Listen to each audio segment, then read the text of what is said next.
नमस्कार, मैं doctor Navneet Sangwan, B Com second year EFM paper 2 international trade and finance के last video में एक्सचेंज रेट क्या होता है और फिक्स्ड एक्सचेंज रेट है वो क्या होता है, उसके एडवांटेजेस एंड डिसएडवांटेजेस क्या क्या होते हैं इसके बारे में डिस्कस करा था।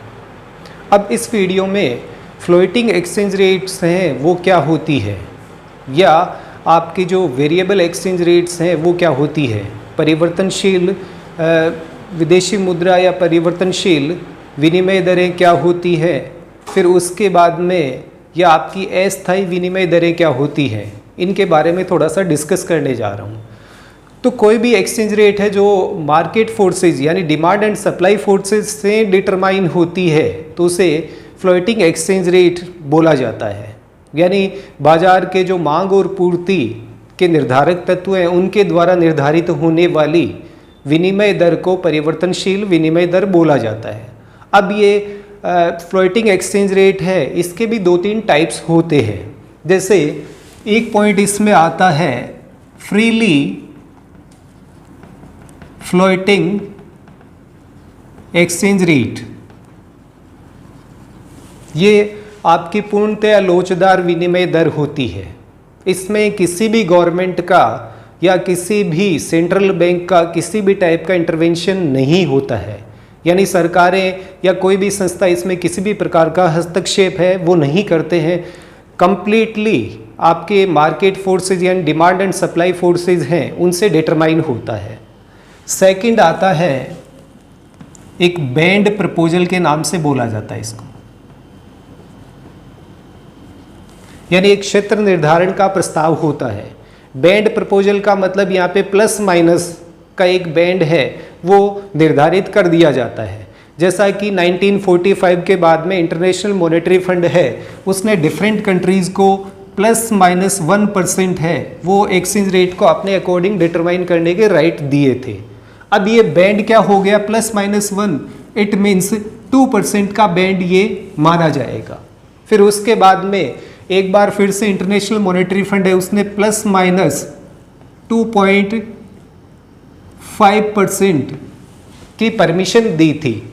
इट मीन्स ये इसका बैंड हो जाएगा, वो ±2.5 है तो 5% का बैंड है वो इसमें आ जाता है, यानी 5% के इसमें फ्लक्चुएटिंग करने के चांसेस हैं वो ऑटोमेटिकली आने लग जाते हैं।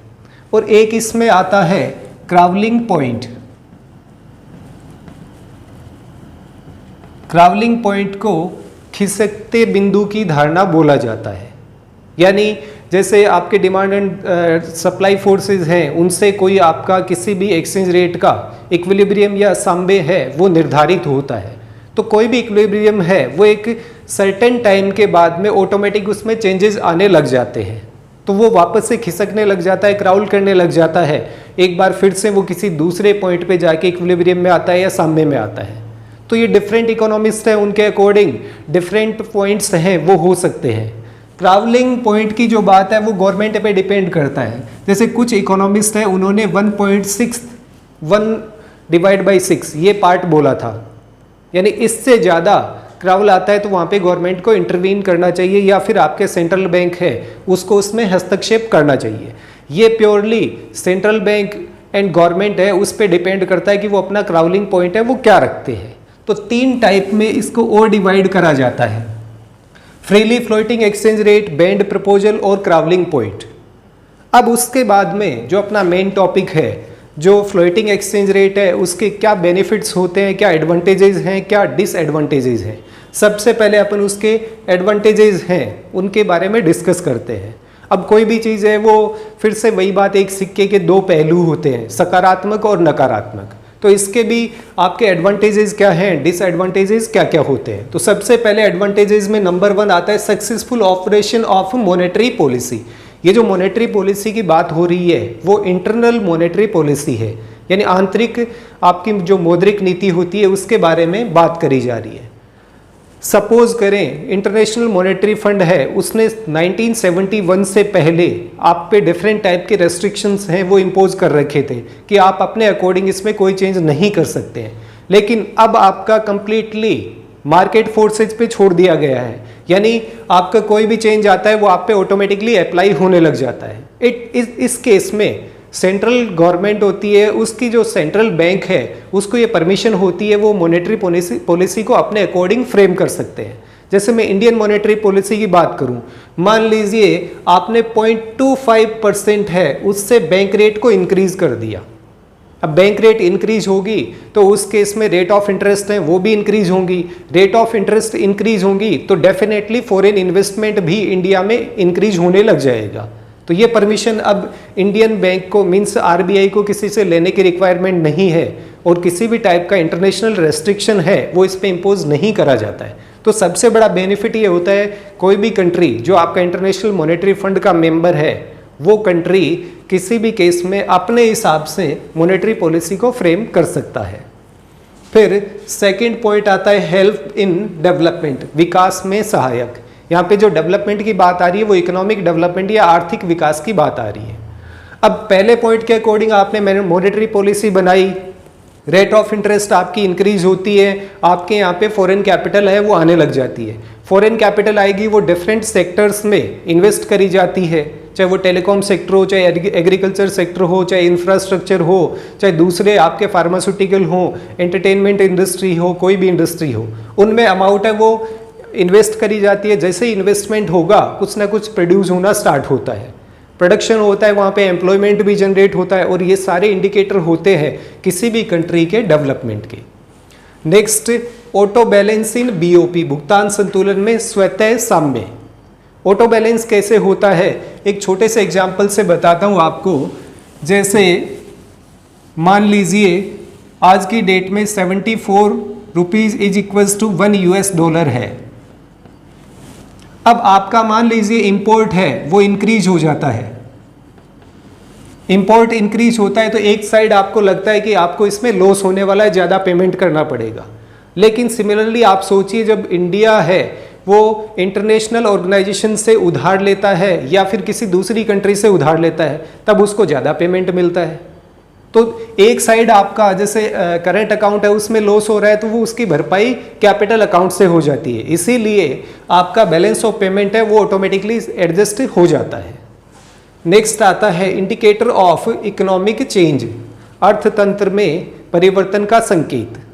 अब कई बार आप लोग न्यूज़पेपर वगैरह में पढ़ते हैं कि इंडियन करेंसी है वो डाउन जा रही है या वो स्ट्रॉन्ग होती जा रही है। डाउन जा रही है इट मीन्स इंडिया की इकोनॉमी है उस पर भी कोई ना कोई एडवर्स या नेगेटिव इम्पैक्ट है वो आने वाला है, और अगर वो पॉजिटिव हो रही है, वो स्ट्रॉन्ग हो रही है, तो उस केस में अपन ये बोल सकते हैं कि इंडिया की इकोनॉमी है वो भी स्ट्रॉन्ग होती जा रही है। तो किसी भी इकोनॉमी का एक छोटा सा इंडिकेटर है वो आपके एक्सचेंज रेट्स को भी माना जाता है।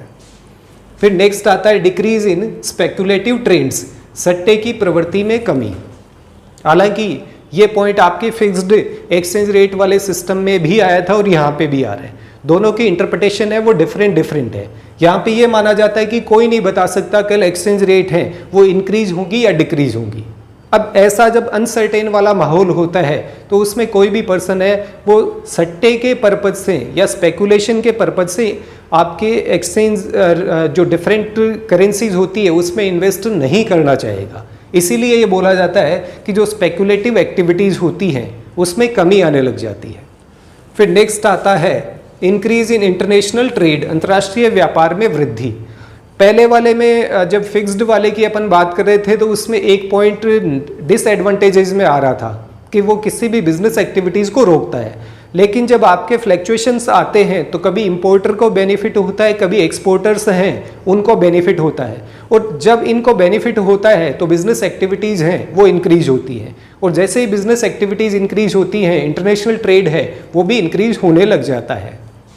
फिर नेक्स्ट आता है सेल्फ एडजस्टेबल, स्वयं समायोजनशील। इसमें क्राउलिंग पॉइंट वाला मैंने बताया था, एक टाइम ऐसा आता है जैसे कुछ टाइम पहले, आज से 7-8 साल पहले, इंडिया की जो एक्सचेंज रेट्स थी अमेरिकन डॉलर के कंपैरिजन में वो आपके नियर बाई 80 पहुंच गई थी, या फिर आज से 2-3 साल पहले भी देखें तो 80 रुपीज़ इज इक्वल्स टू $1 था। बट आज की डेट में 73.71 रुपीज़ इज इक्वल्स टू $1 है, यानी एक सर्टेन लेवल पे हाई जाता है, फिर एक्टिविटीज़ है वो नॉर्मल होती है, फिर वापस से डिक्रीज होने लग जाता है, ऑटोमेटिकली इसमें एडजस्टमेंट है वो आने लग जाते हैं। फिर नेक्स्ट है indicator of real exchange rate, वास्तविक विनिमय दरों की प्रतीक माना जाता है इसको। मान लीजिए स्टेबल या फिक्स्ड एक्सचेंज रेट सिस्टम है तो कोई नहीं बता सकता कौन सी करेंसी की कितनी वैल्यू है, एक बार डिसाइड हो गई वो उसी को एक पर्टिकुलर पैरामीटर या स्टैंडर्ड मान लिया जाता है। लेकिन वास्तव में जब आपका फ्री छोड़ा जाता है तब पता चलता है कौन सी करेंसी है वो ज़्यादा बेटर है और कौन सी करेंसी है जिसकी परफॉर्मेंस है वो वीक है।